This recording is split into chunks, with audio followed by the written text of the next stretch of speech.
We're here with Scot Frankenreider, winner of the 36th Illinois State Senior Amateur Championship here at Riverside. Scott, it took 54 holes and then a 3-hole aggregate playoff, but how does it feel to get the victory here? It feels great. Today I built a pretty good lead, and then, in that back nine, I started to feel the pressure. And Ted played fantastic all day. Put a lot of pressure on me, so credit to him for how well he played. We'll get to the playoff in a minute, but like you said, you start off with a solid 2-under on the front nine here today and then face some adversity in the back nine, like you said.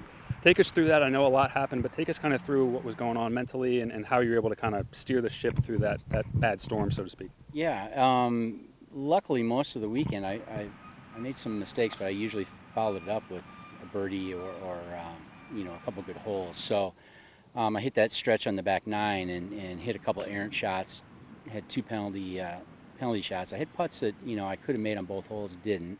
So yeah, it was just just trying to gut it out and stay positive, stay patient, talk yourself into hitting a couple good shots coming in, which I was able to do. We noticed on the 18th hole, Riverside's 9th, you chose to play up the 9th hole. Did you choose to play that? Was that an errant shot, or was that more strategy? And could tell us why that was. Yeah, the down the left side, there's it's very tight actually, and the first two times I played it, I hit bad shots there. Actually, I had a penalty shot my last round there. So in the practice round, we took it to the right side, and it's very open. And I hit probably my best tee shot of the day there. Left myself with about 200 yards in. Didn't hit a great iron shot there, but had a good look at it. You had a good look at it. Obviously, it came really close to making that birdie for the win there. How do you regather yourself? How do you kind of recheck yourself going into a playoff after something like that? Yeah, you just it was a 3-hole playoff, so just the same strategies you use, all week. Just one good swing at a time, honestly. So. In the playoff, obviously against Pecora, you take a one-stroke advantage after the first. You guys both notch pars on 17. And then again, another close call on 18. Have you ever had a lip out like that? And what was kind of the mindset?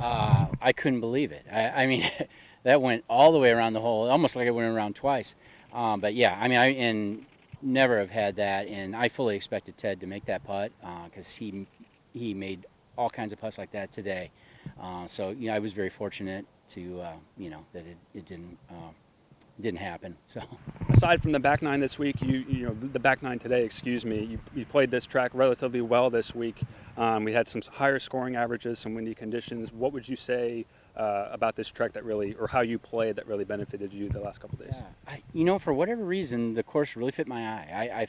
It was I just had a lot of good, comfortable shots, especially off the tee. A lot of it just looked really good to me. So it was. Just a matter of making my swings and being patient on the greens. That was probably the key, because you're gonna make bogeys. Just try to stay positive, stay aggressive, make some birdies to offset those bogeys. Lastly, we were talking off camera. You said you've been away from the game for a while, at least competitively in CDGA stuff. What does a win like this, a state championship, say about your game and kind of the future that's in front of you? Yeah, I mean. I didn't expect it. I have been playing really well this summer. I've dedicated a lot of time to the game and have put myself in, these pressure situations by playing in the state am and the mid am and some USGA qualifiers. So, we'll see. Hopefully I can build upon it and keep playing, keep healthy.